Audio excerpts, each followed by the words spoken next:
मंडळी नमस्कार, मी विलास बडे. तुम्ही पाहताय आपला महाराष्ट्र.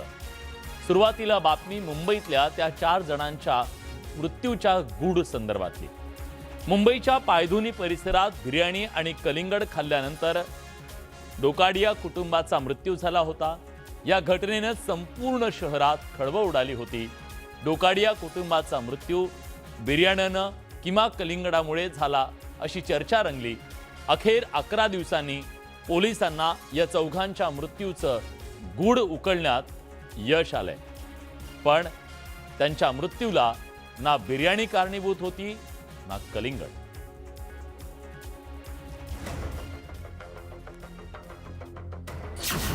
डोकाडिया कुटुंबियांच्या मृत्यूचा उलगडा. ना बिर्याणी ना कलिंगड, झिंक फॉस्फाईडनं मृत्यू. 11 दिवसांनंतर चौघांच्या मृत्यूचं गूढ उकललं. डोकाडियांचा घातपात की आत्महत्या? गेल्या 11 दिवसांपासून मुंबईमध्ये चर्चेत आलेल्या डोकाडिया कुटुंबियांच्या मृत्यूचं गूढ अखेर उकललंय.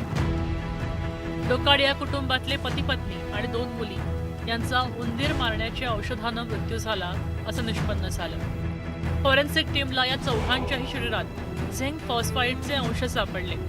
या केमिकलचा वापर उंदीर मारण्याच्या औषधात केला जातो.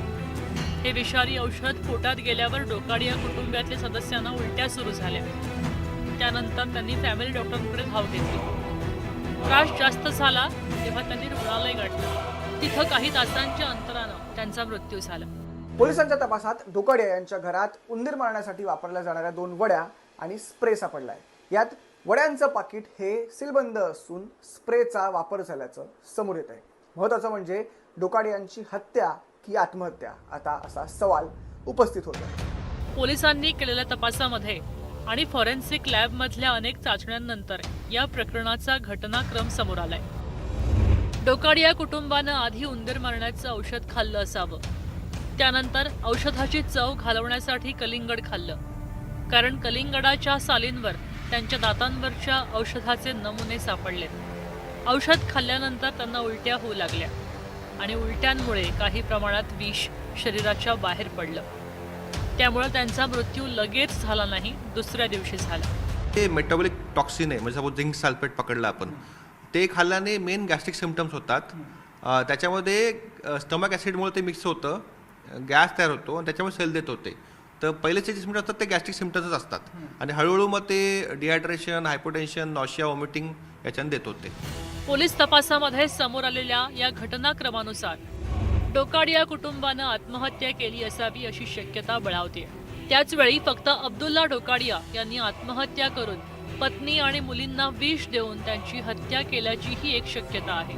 किंवा उंदीर मारण्याचं औषध आधीच कलिंगडाला लागलं होतं का, असाही सवाल उपस्थित होतो.